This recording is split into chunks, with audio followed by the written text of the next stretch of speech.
Never stop reading the Bible.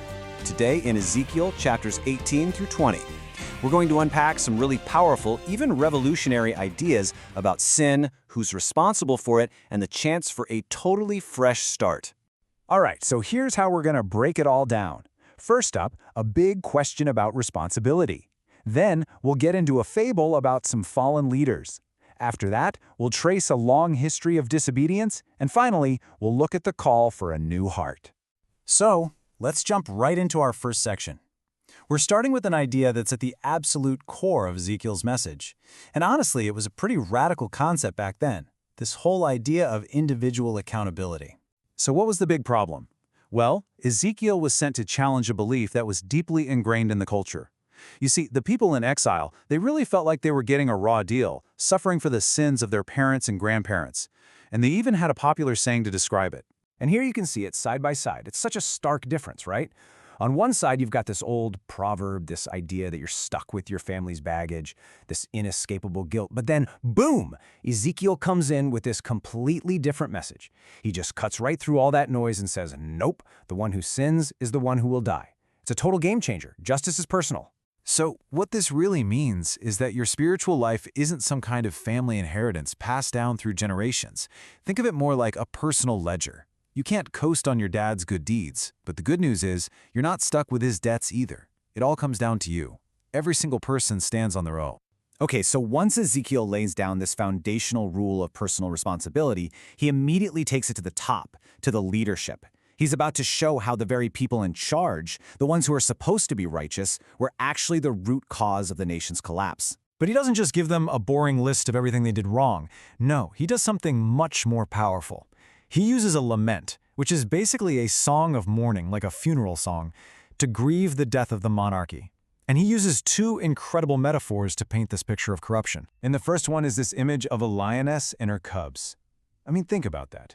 It's such a tragic flip of the script. The royal family was supposed to be a den of protectors, right? But instead, they raised predators. Israel's kings literally started preying on their own people. And in the end, that same violent hunger is what got them captured and dragged into exile. Then he hits them with the second metaphor, the vine. Now, if the lion image was about being captured, this one is about total, absolute destruction. We're not just talking about trimming a few branches here. The whole vine is ripped out, roots and all. This shows that the failure of the leaders wasn't just a minor mistake. It was so catastrophic that it basically tore up the entire agreement they had with God. All right, so now Ezekiel pulls the camera back. He zooms out to show that this rot, this corruption, it wasn't just a recent thing. It wasn't about one or two bad kings, no. This was a deep-seated pattern of rebellion that had been going on for centuries. So when the elders of Israel show up to ask for a word from God, Ezekiel basically lays out the receipts. He walks them through their entire history to show that the disaster they're living through didn't just happen randomly.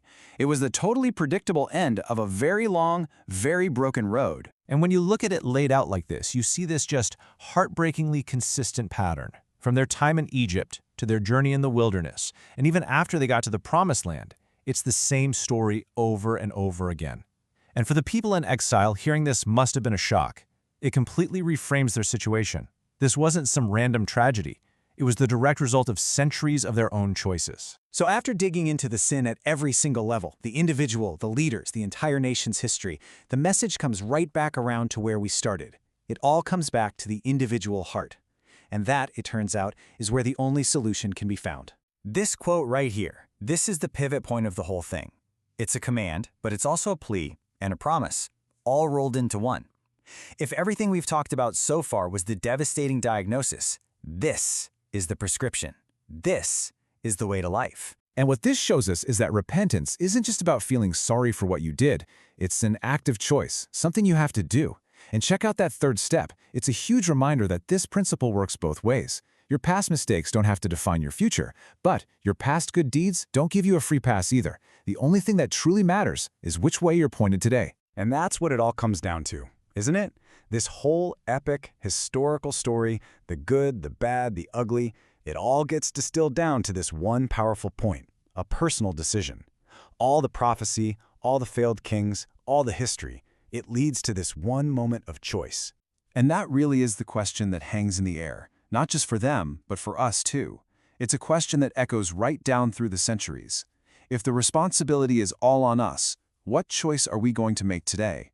It leaves you thinking about the incredible weight, but also the incredible freedom that comes with that choice. This has been an explainer from the Center Studio.